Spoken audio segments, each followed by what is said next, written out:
The day is here. I finally got my iPhone 16 Pro Max, the most expensive iPhone that I have ever bought, because I opted to go for the Pro Max 1 TB version. And I am super excited to use this phone. I always get hyped around an iPhone unboxing day, and this day is no different. Even on the iPhone 16, I'm still giddy inside. It kind of feels like Christmas. So yeah, I want to open this up and kind of see what it's like to hold the biggest iPhone ever. 6.9 inches, right? So let's take a look. Number one, look at this box. I got it in the desert titanium color. I'm seeing that gold, siding, and on the box it looks pretty nice. But yeah, it's a pretty much a standard iPhone box. So we can flip that over, peel off these tabs, plop that open. Ooh, there it is. Wow. It is a little more subdued than I thought for the back, which I kind of like. I was like, I'm not normally someone that goes for like a gold coloring. I would normally prefer for something like silver or white. But for like the past few years, I've been getting the exclusive iPhone colors because it's like, why not get the new color and have something new for a year? And this one, it looks almost silverish in this light. Like there's a little gold hue. And I think some people might be disappointed by that. But me personally, I kind of like that. And then the siding, again, it's a little more subdued on this titanium siding, but I'm really liking the look of this desert titanium color. I think it looks really good. Okay, what else is in the box? Well, not much because there's a charging cable, little USB-C to USB-C braided cable, okay? And then you're gonna notice something as I flip through these really weirdly shaped iPhone pamphlets. No sticker. There's no stickers anymore. They got rid of the freaking stickers. This is the first year that an iPhone has not shipped with stickers. So, end of an era, folks. End of an era. If you've been wanting those, Apple stickers and you've been piling them up like me and adding them to your collection, well, I'm sorry. The fun is officially over. Let's peel this off.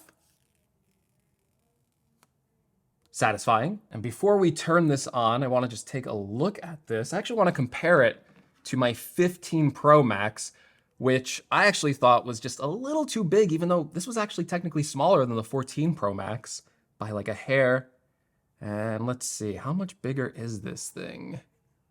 It is slightly bigger, right? Like you're looking at this, you're putting both phones side by side, and you can definitely see, yeah, the 16 Pro Max looks a lot, well, not a lot, but it looks a fair bit taller. This is the biggest iPhone ever, so that is something that I'm gonna have to deal with. But let's turn this thing on. Let's set this up. Oh wait, I forgot. They have the new camera button. I completely forgot about that. There it is, right there on the side. Can you click it, or is it Oh, so it is a physical button. When they were talking about it during the presentation, I thought it was like fully capacitive, unless it is and it's tricking my brain.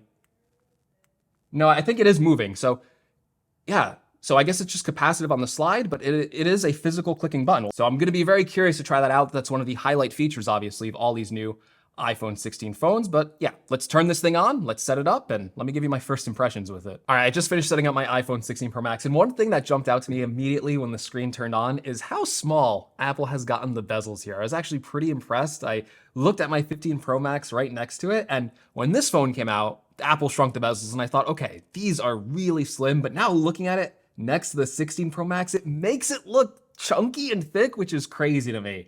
So yeah, the bezels, it's not like a big deal, but they are super, super slim on the 16 Pro Max. But yeah, the phone itself feels okay. I also wanted to note that it just feels snappy to me. I know setting up a new iPhone every year, and especially when you're installing it fresh, you just get that really snappy experience. And this A18 chip, I'm sure it's not like making that much of a difference in terms of like the responsiveness. But again, when I unboxed my 15 Pro Max, that was very snappy. 16 Pro Max, very, very snappy phone.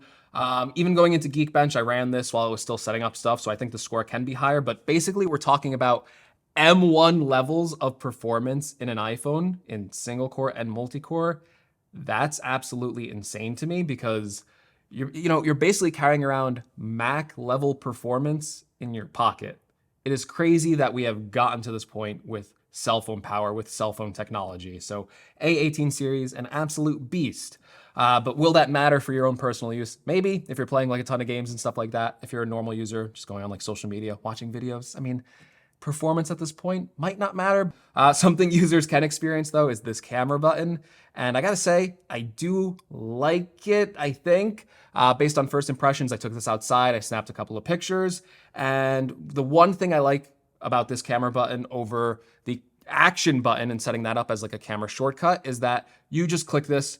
It's fast. It's really fast to open the camera app, and it's in a good position when you're holding this in portrait mode. So if you do like this, you press that, the camera app opens instantly, and then you can start taking pictures just like that. You don't have to shimmy your hand up here, hold down the action button.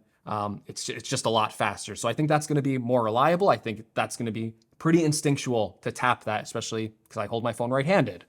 The thing I was mixed about with the camera button, again, I was taking this outside and using it, is it takes a little bit of a learning curve to use it. And if you're holding it in landscape, that's the point where this now becomes a two-handed feature. So the thing that I was mixed about is, look, it's a capacitive button, but I feel like the cool features where it's like you can double tap and like switch between these controls, it's a little too fiddly and it takes a little while to get to each control. But the thing that I'm really having a hard time with right now is just the scrolling on it. It works, and it's good if you want to like, let's say you're using the zoom controls, you want to zoom in a little bit, that works fine. And it's really quick and it's really easy to do that. But like if you want to get to like the 5x range, or you want to get past that and keep zooming in and zooming in, it requires just a little too many swipes for me.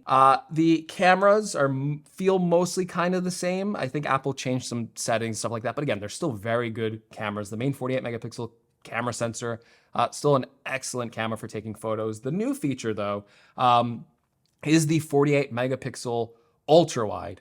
And I took a few snapshots with this, and then the one thing I was disappointed by is when you're using the regular camera settings is it defaults to a 12 megapixel photo, kind of like the 14 Pro on the main sensor. When it used the 48 megapixel, would bring that down to 12 megapixel. On the 15 Pro, they changed that to go up to 24 megapixels, and I was expecting that for the ultra wide, but the ultra wide still kind of brings that all the way back to 12 megapixels. So if you want higher resolution photos, if you want to use the full 48 megapixel sensor and really get the most detail possible, you kind of have to use like the Pro RAW mode or the HEIF Max mode to get the full 48 megapixel readout. The 4K 120 frames per second, again, these are features we got to play around with a lot more, but I do like that. I like having the ability to slow that down, bring it in, get some really nice slow motion footage. That is one weak point on my 15 Pro Max because it really only did 1080p slow motion. But now that I got 4K 120 on this, that's going to be a lot more versatile for certain video roles.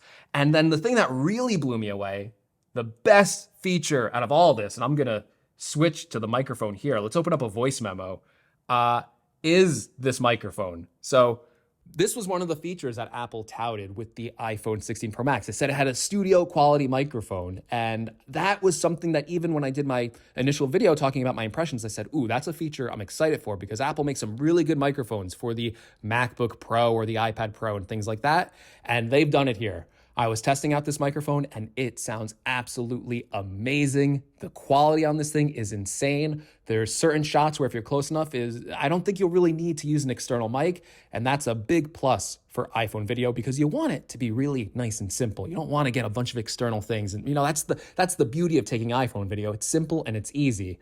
The other thing that really impressed me was these new audio mix modes that you can get with the video. Again, playing around with these really quickly. Thing I wanted to try and test out, especially here on this windy rooftop, is some of these new audio mix settings that you can now get in the camera app.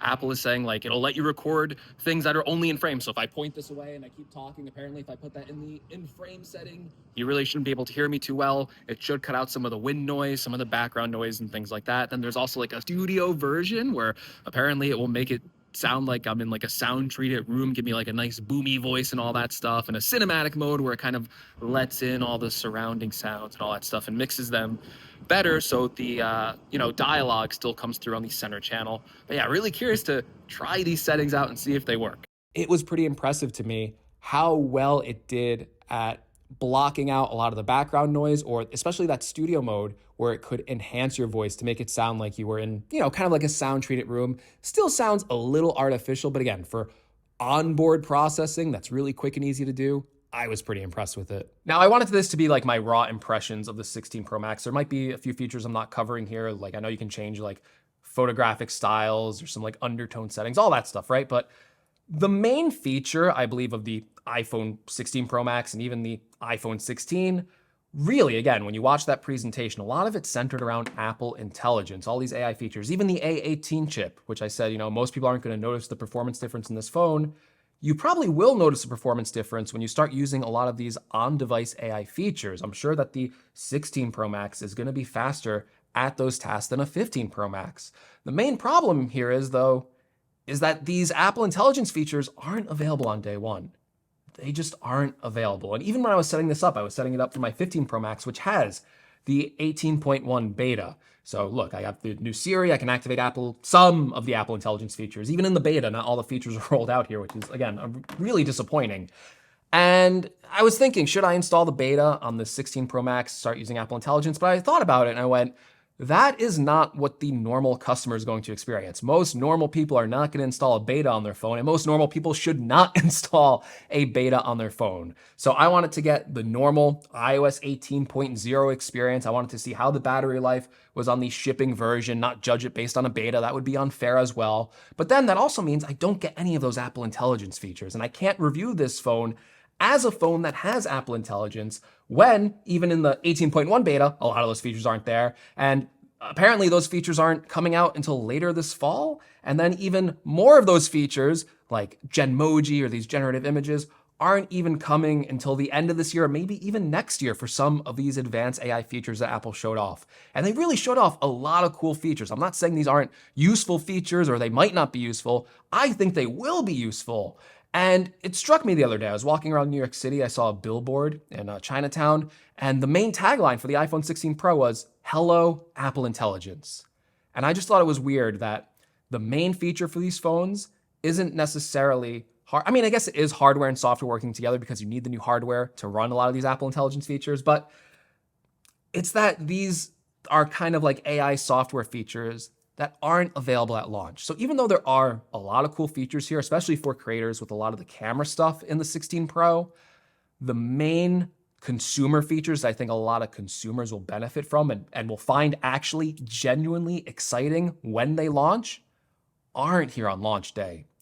And this isn't a review. This is an unfinished video because it's just an impression, but in a way, this feels like an unfinished phone. We don't have the whole story here on launch day for the iPhone 16 Pro. And potentially, when those Apple Intelligence features ship, that could change a lot about what I have to say about this phone. But that is my first impressions of the iPhone 16 Pro Max. Hopefully, this video was entertaining and hopefully you enjoyed what I had to say. If you did, please give me a like. If you want to see more, make sure you subscribe because this review is unfinished. We'll come out with a full review later. And as always, thank you so much for watching, and I'll catch you in the next one.